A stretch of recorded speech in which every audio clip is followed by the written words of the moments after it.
এক ইঞ্জিনিয়ার বাবা ঢাকায় থাকে আর কি। এক ইঞ্জিনিয়ার বাবা ঢাকায় থাকে, ছেলে প্রাইমারিতে দিচ্ছে, প্রাইমারিতে ভর্তি করায় উনি ঢাকায় চলে গেছে। ছেলের মা কি করলো, দেখে যে প্রাইমারি মাসের মধ্যে 10-12 দিন বন্ধ। তো মা দেখলো ক্লাস ভালো করে হচ্ছে না, ফাঁসের নুরানি মাদ্রাসা খুব ভালো ক্লাস হয়। তো মা কি করলো, সন্তানকে প্রাইমারি থেকে নিয়ে মাদ্রাসায় ভর্তি করাইছে। এক সপ্তাহ পর বাবা বাড়িতে আসছে, আয়সা দেখে ছেলের মাথার টুপি, গায়ে পাঞ্জাবি।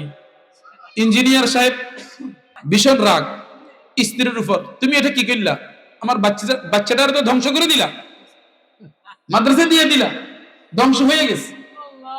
স্ত্রী বলে, ধ্বংস হয় নাই, মাদ্রাসায় বাংলা, অঙ্ক, ইংরেজিও আছে, ওইখানে পড়ুক, ওইখানে পড়া শেষ করলে না হয় আমরা স্কুলে দিয়ে দিব, ওইখানে 3 পড়ুক, স্কুলে 4-এ দিয়ে দিব, সমস্যা হবে না, তার পড়ালেখা ভালো হবে। কিন্তু ইঞ্জিনিয়ার মশাই খুব রাগ, ওনার কোনোভাবে শান্ত করা যান না, ওনার একটাই কথা, বাচ্চা ধ্বংস হয়ে গেছে। তো কিছুক্ষণ পরে ইঞ্জিনিয়ার সাহেব যেহেতু ঢাকা থেকে আসছে, স্ত্রীকে নিয়ে, সন্তানকে নিয়ে শ্বশুর বাড়ি যাচ্ছে। শ্বশুর বাড়ি যাওয়ার পথে বাজারে ছেলে বায়না ধরছে, আব্বা চকলেট দাও, বাচ্চাদের যে স্বভাব, দোকান থেকে চকলেট নিয়ে বাচ্চাকে দিস।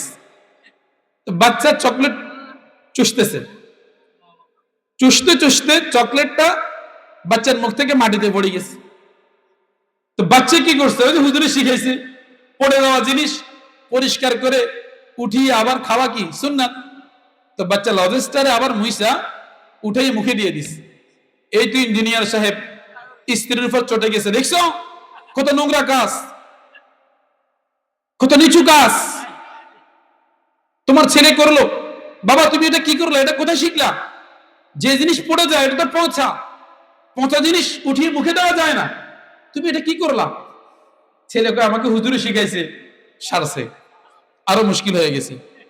স্ত্রীকে বলে, আমি তোমার বলছি না মাদ্রাসায় দিলে বাচ্চা ধ্বংস হয়, দেখছো পচা জিনিস উঠিয়ে পরিষ্কার করে খাওয়া নাকি সুন্নাত। বাচ্চাটা তো শেষ হয়ে গেল, বাচ্চা ফেলে দাও, বাবা ফেলে দাও, তোমার আমি আরেকটা দোকান থেকে নিয়ে দিচ্ছি। তো বাবাই বলছে, ছোট ছেলে ফেলে দিছে, দোকান থেকে বাবা আরেকটা নিয়ে দিছে।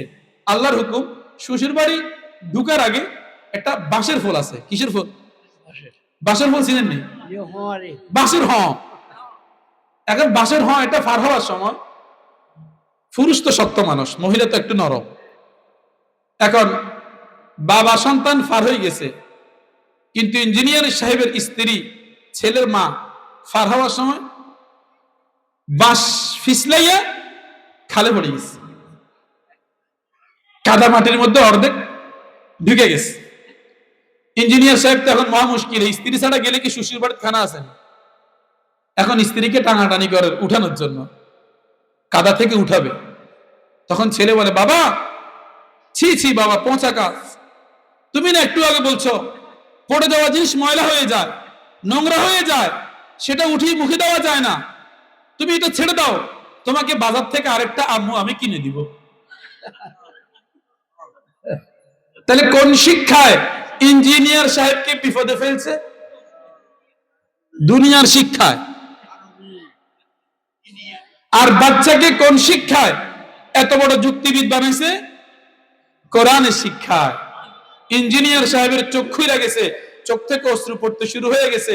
বাবা আমি বুঝি নাই, এটাই সুন্নত, যে জিনিস পড়ে যায় ওটা পচে যায় না।